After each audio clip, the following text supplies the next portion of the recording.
ಭಾರತೀಯ red cross ಸಂಸ್ಥೆಯ ಕೊಡಗು ಜಿಲ್ಲಾ ಘಟಕದಿಂದ ಮಾರ್ಚ್ 9ರಂದು ಸೋಮವಾರ ಮಹಿಳೆಯರಿಗಾಗಿ ಕ್ಯಾನ್ಸರ್ ತಪಾಸಣಾ ಶಿಬಿರವೊಂದ ಮಹಿಳಾ ದಿನಾಚರಣೆ ಹಿನ್ನೆಲೆಯಲ್ಲಿ ಆಯೋಜಿಸಲಾಗಿದೆ. ವೈವಿಧ್ಯಮಯ ಕಾರ್ಯಕ್ರಮಗಳೊಂದಿಗೆ ಮಹಿಳಾ ದಿನಾಚರಣೆಯ ಸಂಭ್ರಮಾಚರಣೆ ಜರುಗಲಿದೆ ಎಂದು ರೆಡ್ ಕ್ರಾಸ್ ಜಿಲ್ಲಾ ಸಭಾಪತಿ ಬಿಕೆ ರವೀಂದ್ರ ರೈ ಮಾಹಿತಿಯನ್ನು ನೀಡಿದ್ದಾರೆ.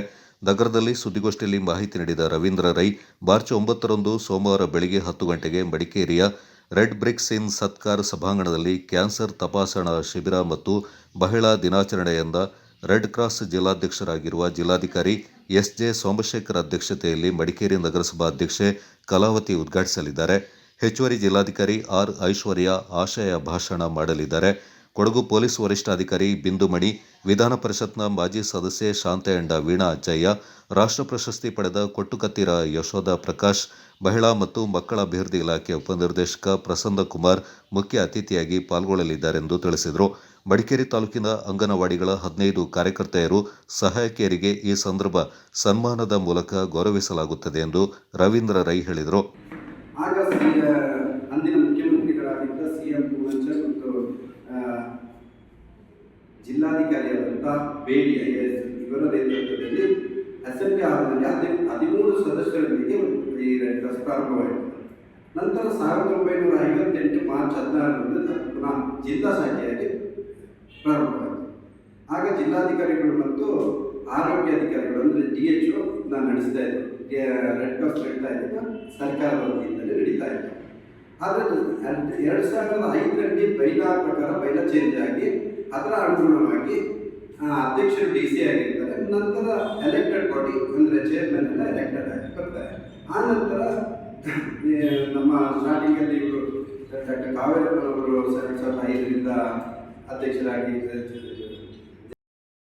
ಕೂಡ ಅವ್ರನ್ನ ಗುರುತಿಸಿ ಅವರಿಗೆ ಸನ್ಮಾನ ಮಾಡುವ ಕಾರ್ಯಕ್ರಮವನ್ನು ಕೂಡ ಮಾಡ್ಕೊಂಡು ಬರ್ತಾ ಇದ್ದೀವಿ.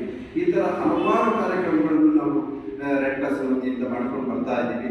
ಹಾಗೆ ಇದ್ದ ಮನೆಗಳನ್ನು ನಮ್ಮ 2023ರಲ್ಲಿ ನಮ್ಮ ಕರ್ನಾಟಕದ 31 ಜಿಲ್ಲೆಗಳಲ್ಲಿ ಪ್ರಥಮ ಜಿಲ್ಲೆಯಾಗಿ ನಮ್ಮ ಕೊಡಗು ಜಿಲ್ಲೆ ಹೊರಹೊಮ್ಮಿ ನಮ್ಮ ಈಗಿನ ಗವರ್ನರ್ ಆದಂಥ ರಾಜ್ಯಪಾಲರಾದಂಥ ತಾವರ್ ಚಂದ್ ಗೆಹ್ಲೋಟ್ರಿಂದ ನಮಗೆ ಪ್ರಥಮ ಬಹುಮಾನ ನಮ್ಮ ಜಿಲ್ಲೆಗೆ ಕೊಡೋದಂತಿರ್ತದೆ. ಇದು ನಮ್ಮ ಎಲ್ಲ ರೆಡ್ ಕ್ರಾಸ್ ಸದಸ್ಯರು ನಮ್ಮ ಇಲ್ಲಿಯ ಅದ್ರ ಜೊತೆಗೆ, ಯಾಕೆಂದರೆ ನಮ್ಮ ಸದಸ್ಯರು ಮಾತ್ರ ಹೇಳಿದ್ರೆ ಸಾಧ್ಯ ಇಲ್ಲ. ಯಾಕೆಂದರೆ ಪತ್ರಕರ್ತ ಮಿತ್ರರು ಕೂಡ, ಯಾಕೆಂದರೆ ನಿಮ್ಮೆಲ್ಲರ ಸಹಕಾರದಿಂದ ಎಲ್ಲ ಪ್ರಚಾರವಾಗಿದ್ದರಿಂದ ನಮಗೆ ಈ ಒಂದು 31 ಜಿಲ್ಲೆಗಳಲ್ಲಿ ಪ್ರಥಮ ಜಿಲ್ಲೆಯಾಗಿ ಗುರುತಿಸಲಿಕ್ಕೂ ಕೂಡ ಕಾರಣವಾಗಿದೆ. ನಿಮಗೂ ಕೂಡ ನಾನು ಆಭಾರಿಯಾಗಿದ್ದೇನೆ. ಹಾಗೆ ಇನ್ನೂ ಕೂಡ ಈ ಥರ ಹಲವಾರು ಕಾರ್ಯಕ್ರಮವನ್ನು ಮಾಡ್ತಾ ಬರ್ತಾ ಇದ್ದೀವಿ. ಅದೇ ಪ್ರಕಾರ ಈಗ ನಾಡ್ದು ಒಂದು ಕಾರ್ಯಕ್ರಮ ಕೂಡ ಮಾಡ್ತಾ ಇದ್ದೀವಿ. ಮಹಿಳಾ ದಿನಾಚರಣೆ ಈ ಮಾರ್ಚ್ 8ರಂದಿದೆ. ಅದರ ಭಾಗವಾಗಿ ಮಾರ್ಚ್ 9ರಂದು ನಾವು ಮಹಿಳಾ ದಿನಾಚರಣೆ ಮತ್ತು ಕ್ಯಾನ್ಸರ್ ತಪಾಸಣಾ ಶಿಬಿರ ಮತ್ತು ಅರಿವು ಮೂಡಿಸುವಂತಹ ಕಾರ್ಯಕ್ರಮವನ್ನು ಕೂಡ ಮಾಡ್ತಾ ಬರ್ತಾ ಇದ್ದೀವಿ. ಮಹಿಳಾ ದಿನಾಚರಣೆ ಸಂದರ್ಭ ಆಯೋಜಿತ ವಿಚಾರಗೋಷ್ಠಿಗಳ ಬಗ್ಗೆ ರೆಡ್ ಕ್ರಾಸ್ ಜಿಲ್ಲಾ ಉಪಾಧ್ಯಕ್ಷ ಅನಿಲ್ ಹೆಚ್ಟಿ ಅವರು ಮಾಹಿತಿಯನ್ನ ನೀಡಿದರು. ಮಹಿಳಾ ದಿನಾಚರಣೆ ಮಹಿಳೆಯರ ಸಬಲೀಕರಣ ಮತ್ತು ಅವರ ಸಶಕ್ತತೆಯನ್ನು ಇಡುವಂತಹ ದಿನ ಮತ್ತು ಅಂತಾರಾಷ್ಟ್ರೀಯ ಮಹಿಳಾ ದಿನಾಚರಣೆ. ಅದನ್ನು ನಾವು 9ನೇ ತಾರೀಕಿಗೆ ಬೆಳಿಗ್ಗೆ 10 ಗಂಟೆಗೆ ಮಡಿಕೇರಿಯಲ್ಲಿರುವಂತಹ ರೆಡ್ ಬ್ರಿಕ್ಸ್ ಇನ್ ಸತ್ಕಾರ್ ಸಭಾಂಗಣದಲ್ಲಿ ರೆಡ್ ಕ್ರಾಸ್ ಕೊಡಗು ಜಿಲ್ಲಾ ಘಟಕದ ವತಿಯಿಂದ ಆಯೋಜನೆ ಮಾಡ್ತಿದ್ವಿ.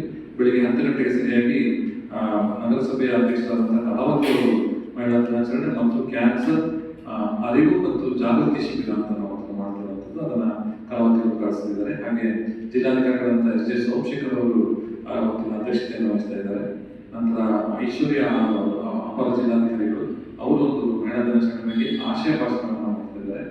ಹಾಗೆ ಪೊಲೀಸ್ ವರಿಷ್ಠಾಧಿಕಾರಿಗಳಂತ ಬಿಂದುಮಣಿ ಅವರು ಕೂಡ ಮುಖ್ಯ ಅತಿಥಿಗಳಾಗಿ ಪಾಲ್ಗೊಳ್ತಿದ್ದಾರೆ. ನಂತರ ವೀಣಾ ಅಚ್ಚಯ್ಯ ವಿಧಾನ ಪರಿಷತ್ನ ಮಾಜಿ ಶಾಸಕಿ ಅವರು ಕೂಡ ಆ ಕಾರ್ಯಕ್ರಮದಲ್ಲಿ ಮುಖ್ಯ ಅತಿಥಿಯಾಗಿ ಪಾಲ್ಗೊಳ್ತಿದ್ದಾರೆ. ಪ್ರಸನ್ನ ಕುಮಾರ್ ಅಂತೇಳಿ ಮಹಿಳಾ ಮತ್ತು ಮಕ್ಕಳ ಅಭಿವೃದ್ಧಿ ಇಲಾಖೆಯ ಉಪನಿರ್ದೇಶಕರು ಅವರು ಕೂಡ ಅತಿಥಿಗಳಾಗಿ ಪಾಲ್ಗೊಳ್ತಿದ್ದಾರೆ. ರೆಡ್ ಕ್ರಾಸ್ ಜಿಲ್ಲಾ ಖಜಾಂಚಿ ಪ್ರಸಾದ್ ಗೌಡ, ರೆಡ್ ಕ್ರಾಸ್ ಜಿಲ್ಲಾ ಪ್ರಧಾನ ಕಾರ್ಯದರ್ಶಿ ಎಂ ಧನಂಜಯ, ರೆಡ್ ಕ್ರಾಸ್ ನಿರ್ದೇಶಕ KT ಉತ್ತಯ್ಯ ಸುದ್ದಿಗೋಷ್ಠಿಯಲ್ಲಿ ಪಾಲ್ಗೊಂಡಿದ್ದರು.